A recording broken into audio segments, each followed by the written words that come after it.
Okay, so yeah, welcome to my bench. Not a whole heck of a lot going on here. Actually, there's a lot going on here, my bad. For example, I'm working on this TV sit over here, but a lot of my test hardware is, well, shit. You want a frequency generator? Or, yeah. Well, welcome to the 40s. No? Or is it the 50s? I don't know. How about my frequency counter? Welcome to the 60s. Logic analyzer? Welcome to the 70s or the 80s? And why the hell not? Let's put an HP 9816 in here for no reason at all. And my spare scope is a tube scope. Anyways, I need some better hardware. So, I heard that there was going to be a sale on some free electronics. And dang straight there was. Holy crap. Okay. So, here's the situation.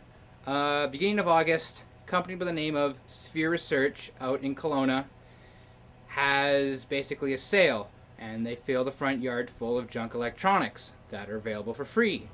Now, I say junk because a lot of this here either needs calibration, or the calibration is very old, or it's simply just broken. But what the hell not? Let's grab it anyways. And this is just a little bit of what there was. Oh my goodness. I wish I could have packed more, but I just didn't have the space. Let's take a look at that again, actually. How big is that there? Would you consider that, 3 square feet of desk space? Maybe 6 inches of depth on my back shelf. There's just no space in here to have any more test equipment. Even this is pushing it. But anyways, what the hell did I pick up? Very bottom here. HP 8501A storage normalizer. This is basically, think of it as a frame buffer for XY displays. And I do actually have an XY display over here. And you'd use this with, say, a network analyzer or a spectrum analyzer. I don't have either. But it has HPIB, meaning I can program whatever the hell I want to this, and it'll display on the screen. So think of it as a two-piece vector display. Well, as it says one here, there's actually a sticker that says not worth storing. So, okay, I'll have to look into that. And over here, actually back on the display, it mentions, yeah, it was working in the morning, but by noon it was dead. No dot. So my assumption is that the high voltage has collapsed. There's another YouTube video, and the guy actually goes over saying there's a couple of rectifiers that needed to be replaced along with a negative 15 volt regulator, was it? Anyways, I'll have to poke at the power supply with that. Above that, we have the HOI 37228 noise generator. I haven't actually looked at a lot of the documentation or white papers for these yet, so I just grabbed whatever the hell looked interesting, maybe useful. Though if it's RF, I don't think I'll ever go into analog myself. Anyways, above that, 5334A universal counter. Supposedly this works? Oh wait, no wait. Wrong count. Okay, so it doesn't actually properly count. Anyways, we'll talk about that later. But above that is the 651B test oscillator. This, I was told, is okay. But as you can see, it's not that the meter is missing, it's that it's actually fallen into the case. The bezel's crap, so they just like to fall out. Just put it back in with some rubber cement. Above that, we have the 8006A word generator. And I guess I can use this in tandem with the logic analyzer. But I haven't been able to test this because the power button's missing. Okay, well, at least it looks pretty for now.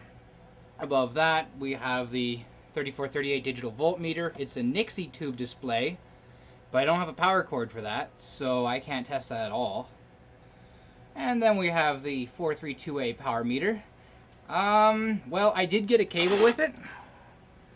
There we go. Unfortunately, it's not the cable which is the expensive part. It's the probes. That's where the money is. And I don't have one, so I might never use this ever. And next to that, we have the classic 204C oscillator, or at least one without a case for it. I don't know if it works yet. We'll poke at that. And on top, it's not HP, but it's from Omega, and that's a temperature and humidity logger. for about 7 days. I gotta see if I can get new graphs for it. And the next stack, first thing at the very top, is the Data IO 29B Universal Programmer with the Unipack 2. And I looked this up. It's actually quite well supported. It just works over a serial port, and when I've turned it on, it seemed to be okay. So this might be fun over the Willem programmer I built earlier in the year. And below that, we have a Rayco Dana 5005-S digital multimeter. I tested it. It seemed to be okay with resistance and voltage, so it might be just needing a calibration. And below that is an NTSC generator. What this does is that if you need test patterns or color bars for both composite or RF, it'll do it for you. And it'll actually do a hell of a lot more than just do the color bars. It'll also output an audio tone, so you get the full deal right here. And below that, it's basically the Canadian version of the same thing. And if I can... There we go. It actually has this nice little slide-out cabinet, and everything's in little circuit cards. Really nice. Below that, we have a Fluke 850T AT digital multimeter. It looks really nice, but from what I've found so far is that you turn it on, complains about an error, blah blah blah, and we'll switch it to volts DC, and I have a 9-volt battery sitting on the floor here. We'll plug that in, and oh yeah, what's it doing? Yeah, there we go. Huh? Oh no, it dropped it. But yeah, it's just completely lost its mind when in terms of what the hell it's reading. So maybe it's another fixable item, maybe it's not. Moving on. Below that is just a random timecode translator. It had a nice front display on it, so for me, I'm thinking of, well, if it works with regular timecode signals, okay, let's use that with the editing system. Else, well, I guess I could turn it into a nice clock. And below that is this countdown sequencer. I opened it up. It's basically a Zilog Z80 computer and a bunch of relays. So you basically can control how the relays open and close however the hell you want. There's an external programming port. I haven't yet poked at it. All of this stuff that's like third-party or off-brand, I'm having incredible doubts I'm going to find documentation for it. And then over here is the HP 3960 instrumentation recorder. And it's actually a reel-to-reel deck. Except 4 channels in. And again, I haven't played a whole hell of a lot with this stuff. I just basically powered it up to make sure it didn't destroy it, didn't blow up, or it just worked or did something. But I'm just playing with that still, so I wonder what so I don't know what to do with it yet. It's so heavy. My God, it weighs a ton. And next to that, well, again, we have the XY display, and then we have this stack of Flukes right here. An 8868 digital multimeter. I quickly tested that. It seemed to be okay, though the top doesn't have any screws, so it kind of pops off if you grab it. The 1128 IEE488 translator, basically some sort of GPIB converter for a set of cards that go in it. I looked into it. The back still has the blanking plates over the card slot, so I'm not sure if they just pulled the cards out and put the blanking plates in, or if it was sold like that, but the cards were never put in it. I don't know. Oh well, I have it. And of course, because we have the 2028 printer. So now I have a voltmeter with the printer. It's about one of the most useful things I can think of off the top of my head. And then right next to that, we have this thing. The gold window graph. Basically, this is a patient monitor or something to the likes. But it accepts anything between 0 and 5 volts as input. And it's pretty darn sensitive, so you could use the log just about anything. Normally, it'll save to a floppy disk, or it'll say output on the printer. Now, when I went through the stack, I was noticing there was this strange black goo that was all over everything. The guy who was there running the company at the time basically told me that it was probably oil or something like that. But on a hot day, I wouldn't expect oil to be that sticky. It was like 40 degrees or something yesterday.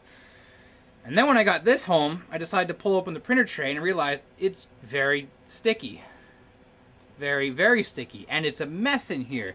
and I found out what it was, and I should have thought about it before because I work with computers well enough. There's a rubber roller on the top here that the paper uses to feed through. But there is no rubber roller. I just see the metal slug that was in the middle of that roller. The rubber has leaked everywhere. There's plastic bags and bits of paper layering everything here because everything is covered in this gunk. I'll have to pull the entire system apart just to see if I can pull the printer out and clean it. But even if the heads or the print heads didn't get completely gummed up and destroyed, I don't think I'm ever going to find a roller for it. Oh well, at the very least I can log everything through the floppy port, or the floppy disk drive. And of course, because I was down there, I got some cables. Cables